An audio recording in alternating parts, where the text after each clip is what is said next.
السلام عليكم ورحمة الله وبركاته. اللهم صل وسلم وبارك عليك يا حبيبي يا رسول الله. عاملين ايه؟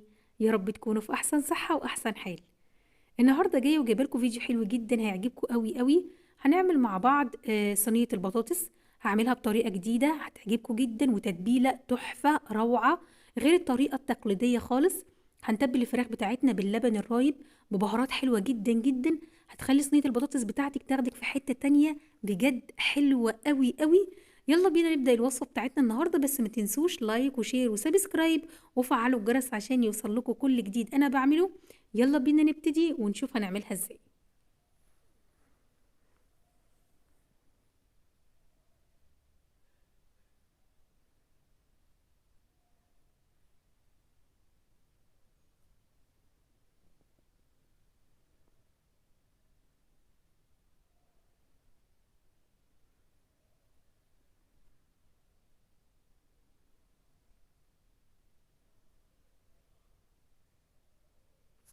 اول حاجة هنبتدي بيها وهي التتبيلة. الفراخ بتاعتنا مغسولة كويس جدا ومتصفية من المية. التتبيلة بتاعتنا بتاعت النهاردة حلوة قوي قوي هتعجبكم جدا. معايا حوالي 400 جرام من اللبن الرايب، 5 معالق كبار من المستردة، معلقة صغيرة من كل حاجة هقولها، معلقة صغيرة من الملح، الفلفل الأسمر، التوم البودر، البصل البودر، البابريكا، الكركم، الكاري، وكمان نص معلقة صغيرة من ورق اللورة. تمام، دي البهارات بتاعتنا حلوة جدا. التتبيلة دي روعة، ممكن نعمل بيها صينية البطاطس اللي هنعملها النهاردة، وممكن نشوي الفراخ بعد ما تتبل بنفس الطريقة، وممكن نعملها بكذا طريقة. التتبيلة خطيرة. هنجيب بولة وهنبتدي ننزل كل التتبيلة في البولة ونقلبهم كويس جدا مع بعض.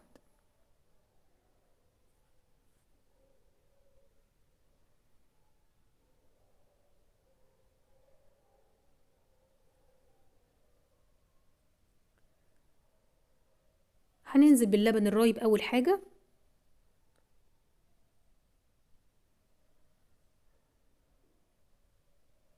وبعدين هننزل بالمستردة وهننزل بالبهارات كلها. البهارات اللي انا قلتها دي لو في اي نوع بهار مش موجود مش مشكلة خالص، هنعمل برضو بباقي البهارات. حاولوا ما توقفوش نفسكم على حاجة، يعني لو في حاجة مش موجودة عادي جدا وممكن ان احنا نكمل بباقي البهارات وهتطلع حلوة جدا برضو. في حاجات ممكن نستغنى عنها في وصفات، وفي حاجات تانية ما ينفعش ان احنا نستغنى عنها. ففي الوصفة دي احنا ممكن نستغنى لو في نوع واحد من البهارات مش موجود، فمفيش مشكلة ونكمل وصفتنا عادي.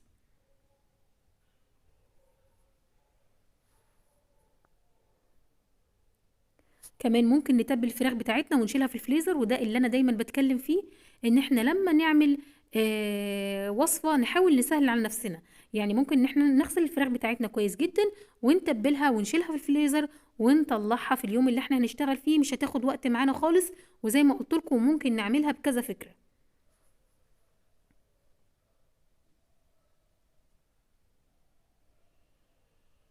حطينا البهارات زي ما انتم شايفين، دلوقتي هقلبهم كويس جدا مع بعض.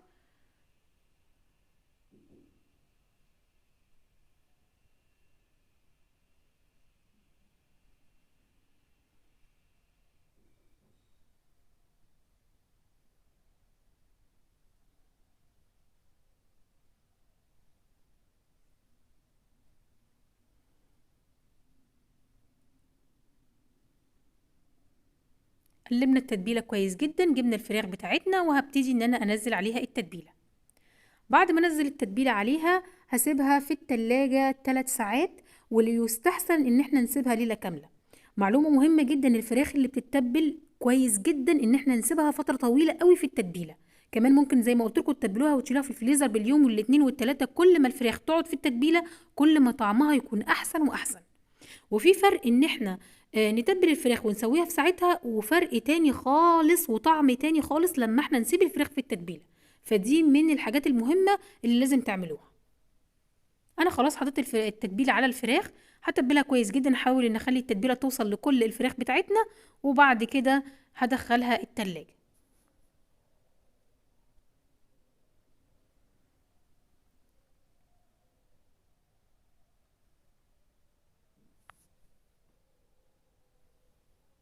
ده شكلها بعد ما اتبلت وخليت التتبيلة تغطي الفراخ كويس جدا. هندخلها التلاجة وهجيبها واحنا بنعمل صينية البطاطس بتاعتنا. هنا هنبتدي نعمل صينية البطاطس. الفراخ بتاعتنا اللي زي ما قلت لكم تسيبوها في التتبيلة ممكن ليلة كاملة وممكن اكتر من كده. معانا بطاطس ومعايا الصينية اللي هعمل فيها صينية البطاطس، بس مش محتاجة بصل ولا محتاجة اي حاجة، لان التتبيلة بتاعتنا فيها البصل، فيها بصل بودرة وفيها توم بودرة، فيها بابريكا، وفيها حاجات كتير جدا. فانا مش محتاجة ان انا احط اي حاجة غير البطاطس، وتحفة هتطلع طعمها رائع. طبعا انا برص البطاطس بالشكل ده زي ما انتم شايفين، بيدي شكل حلو جدا. حابه انك تحطي البطاطس على طول مفيش اي مشكله، هي الوصفه سهله جدا وبسيطه.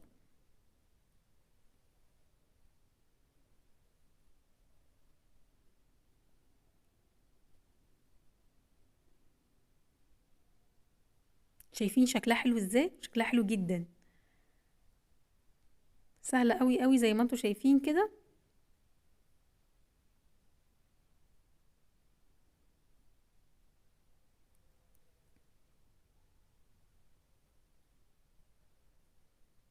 بعد ما نرص البطاطس بتاعتنا ونحط الكميه المناسبه اللي احنا عايزينها، هبتدي ان انا احط الفراخ فوق البطاطس.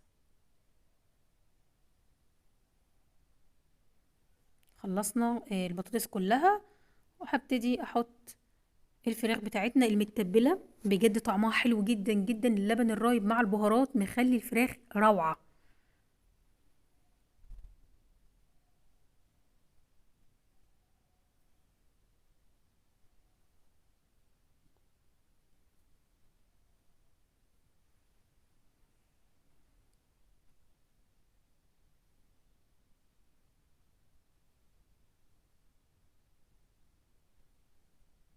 الموضوع سهل جدا وبسيط وما بياخدش وقت خالص.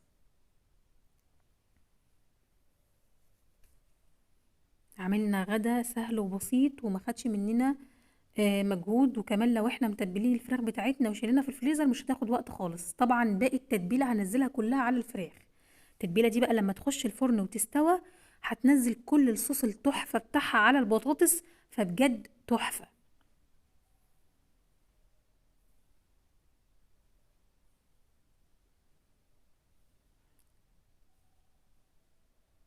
هدخل صينية البطاطس بتاعتي بقت جاهزة على فرن تكون سخنة. دخلناها الفرن وهسيبها تاخد وقتها خالص لحد ما الفراخ بتاعتي تستوى، واطلعها ونقدمها مع بعض.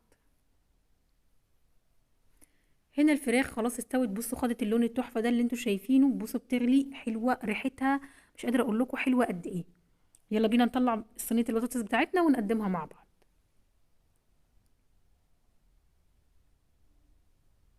انا عملت جنبها رز ابيض، ما صورتش الرز الابيض، كلكم بتعرفوا تعملوه. حلوه جدا جدا جنب الوصفه دي. كمان الصوص اللي نازل من الفراخ على البطاطس بيخليها تجنن.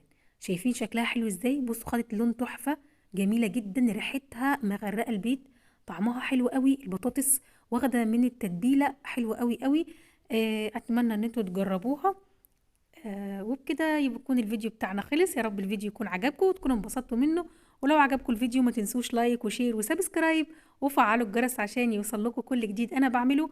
بحبكم في الله. السلام عليكم ورحمة الله وبركاته.